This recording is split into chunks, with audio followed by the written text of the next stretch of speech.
Go ahead and yeet. He did it. Yeet. Had to get it out of my system. Okay, what's the problem here? I thought we liked Jey. Listen, I know I like Jey. I know Tally likes Jey.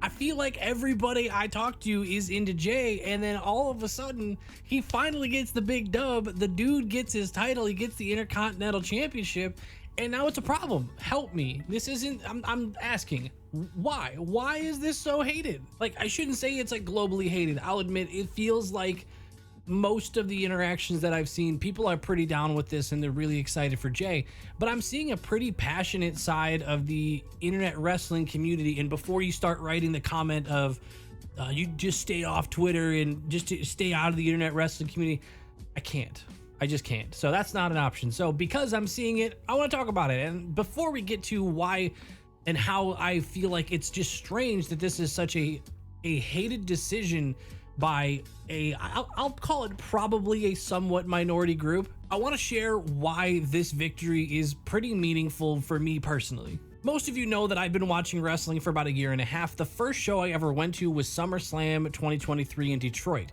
And I was naive, and I probably still am a little bit anyway, but not nearly as much as I was back then. My issue was I went into that show thinking that someone could beat Roman at anywhere but WrestleMania. That's on me. I'll take the L there. My fault. But I went into that really excited, rooting for Jey, loving his story, loving to see that he was breaking off from this abusive relationship that he had with Roman. And then I was really excited when it was made into Tribal Combat, because if you remember, we were advertised that Tribal Combat meant no interference. And how was Roman winning all of his matches? Interference. This felt like a real opportunity. Again, I was naive. Don't laugh at me too hard. You can give me crap for it. It's fine. I deserve it. I didn't know any better. So when it was interfered with not once but twice to cost him the L, it affected me. I was really bummed. I wasn't like upset and like angry at Triple H, but it was like it was the first time. That was pretty early in my cycle, by the way, of being a wrestling fan, but it was the first time I had gotten super invested in a character. They're going into a big match, and it was an ending that really just upset me because of how it happened. But I ended up sticking with Jey, and as much as I didn't love the massive switch of his character to lean into the Yeet persona, I was in, because honestly, at the end of the day, seeing the guy look as happy as he is with how much success he's having, how much money he's probably making himself in the company, how much Yeet merch is just everywhere now. I've actually seen it out and about just in my life. So I don't usually see wrestling stuff when I go to the store, but I've seen Yeet t-shirts more than I've seen anything else so far. So in that regard, I'm happy for him. He's getting a ton of TV time. He's getting cool entrances. And I stuck with the guy for all this time, over a year of this, like since that SummerSlam, so longer than that. But it was the first time I had stuck with a character through and through. And then I got to that point. I got to that victory moment of him beating someone that everyone said he wasn't going to beat, specifically because it's on Monday Night Raw. And I'll admit, I was thinking it's probably not going to happen either. It seems like Triple H really doesn't like to move too much in terms of regular singles titles on Monday Night Raw. But when that 1, 2, 3 hit, I felt really, really happy about it. And I look around and I see a lot of other people really celebrating and really happy. And then came the wave of, that was a terrible decision. What a brutal booking decision. Bron Breakker got buried. Listen, I might be new to the whole wrestling thing, but I'm confident almost all of you are using the word buried wrong. I'm going to give you a tip. This is coming from someone who doesn't know any better, so don't get too mad if you don't agree with it. If they're getting a ton of TV time, like the way Bron Breakker is, if you're getting a ton of TV time, period, you're not getting buried. TV time, from the interviews that I have heard and the podcasts that I've listened to of former and current professional wrestlers, TV time is the currency. That's what you want. You want the exposure. So anyone you're saying is being buried, if I'm seeing them every single week on Raw or SmackDown, they're not getting buried. But I'm willing to listen to this in a non-toxic, open-minded way, not looking to argue. Tell me the real reason. Those of you who are very in support of Bron Breakker and you really thought he should not have lost that, tell me why. Why do you think it's such a bad thing? He's 26 years old, by the way. He's insanely talented. He's in insane shape. He's going to be used a ton going forward. It's very clear that his story is nowhere near done. It's very clear that he's going to main event WrestleManias at some point in his career, or at the very least, he's going to be main eventing major PLEs you know, whenever Roman decides to not show up, I guess. My point is, Bron Breakker clearly has such a bright future ahead of him. And someone like Jey Uso, I'm pretty sure he's pushing 40 and he never got a singles title.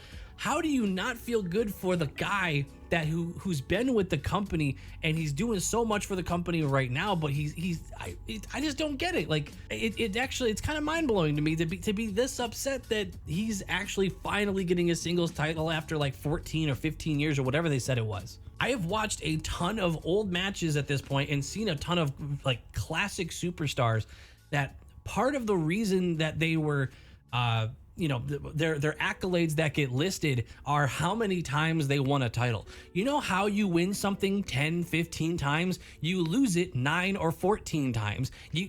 Like that's part of the journey, right? It's John Cena, anyone that you can name, The Rock, Stone Cold, I'm sure they lost titles along the way and then won them back, and that added to their list of how many times they won the title that they can point to. Like, am I missing something? Because this feels really surface level obvious that it's great that Bron Breakker is getting such a good push, and he is getting a good push. Losing this does not stop that. I mean, is Jey gonna keep this long term? I don't know. Is it maybe he just has it long enough so that he can have some gold for whenever he is kind of being inserted near the bloodline again? I think it makes sense to finally have Jey be able to have something he could point to and say, I did it without you, Roman. I didn't need you to achieve this, Roman. I didn't have anybody come out and interfere with my match so that I could get this, Roman. Now, is that the direction they're going? I don't know.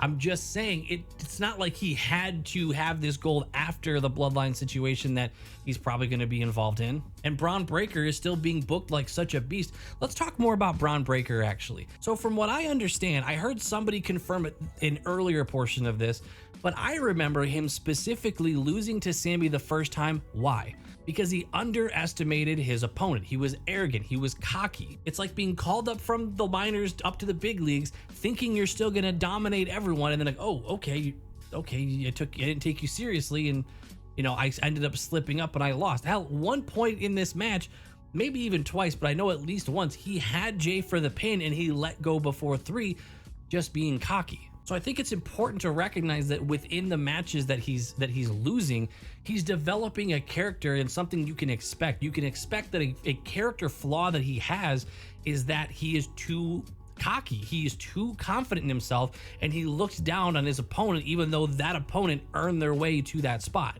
Okay, I went back to find that I saw someone say this. Listen, I don't know the details of it. You guys can confirm or deny this, but somebody said that this also mirrors a type of character flaw that he had during his first and second NXT run as well. So his character has an issue of approaching a title situation overconfident, failing, and then coming back stronger and realizing he needed to take that person seriously. He even specifically said this exact thing to Sami about Sami when he lost to him. So as someone who's just excited to see character development, I like that I can identify and see that the WWE is highlighting a character flaw within Bron Breakker that we can see potentially he can grow from and he can improve from down the line. And once he corrects that flaw over time is probably when you're going to see a version of Bron Breakker that runs through everybody, as I hear everybody demanding. Everybody wants to see Bron Breakker just mow down everyone, but I don't really want that without something intriguing along the way, personally. By the way, I have a Patreon. It's loaded with content. We do a ton of watch-alongs. We watch a ton of old matches. It's a blast. Check it out. You can join for free to see if you like it, and you can always upgrade later. Check it out in the link in the description. But getting past the issue that people might have with Bron Breakker losing, what are your thoughts on the future of Jey Uso as a champion? What do we think is going to happen in terms of, is it just going to be a straight up rematch? Do we see Bron Breakker coming right back, demanding a rematch, getting it, and maybe even taking the title right back? That would be pretty shocking. I like to think that maybe Jey will actually approach this in a similar way that Bron Breakker said he was going to approach it had he won. Now, if you remember earlier in the episode of Raw, Bron Breakker said that once I beat you, hey, maybe a couple months down the line, I might give you another shot at this title once you've worked your way back up. I think it would be really funny if Bron Breakker walked in looking for a rematch and Jey Uso said, actually, I was thinking maybe you go work your way back up and maybe a couple months down the line, I'll give you another shot at this title. That opens the window for Jey Uso to maybe have a few nice title defenses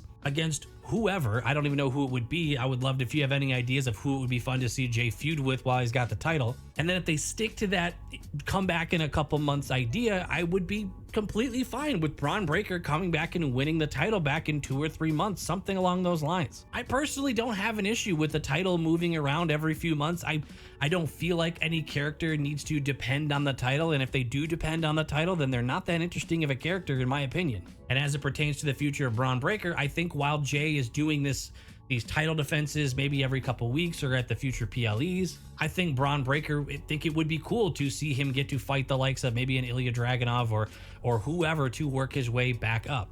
I think it would be cool to see Bron Breakker have to fight more people and run through more people, turning into more of a monster and correcting this part of his brain that thinks that he can beat anyone no matter what, and learn to take his opponent more seriously without getting beaten by them first. Is it so wrong to want a little bit of character development and storytelling, and just instead of just this guy is monster, this guy never loses, and just let him run through everyone? I'm insanely happy for Jey. He seems like the kind of guy that actually enjoys the business. He doesn't seem like someone who's just fallen into it. It's in the family. And I just know Rikishi's punching air right now because they did finally get him the title, and he's just been complaining on all these podcasts and whatever. But I'm open to predictions. I want to talk about Jey winning. I want to talk about the future of Bron. I want to talk about how you would want to see them find each other again. Do you want the immediate rematch?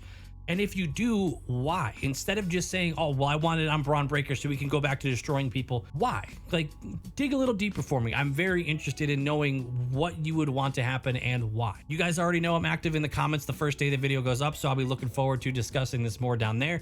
If you want to join a non-toxic community where you can be a fan of any type of wrestling, that means AEW, that means New Japan, that means TNA, that means WWE, join the Discord. The link is also down below. There is no toxic name-calling type of IWC standard stuff going on there. Whenever it does happen, it gets swiftly removed. So I hope to see you there. Hope to see you on the Patreon as well. I will see you guys in the next one.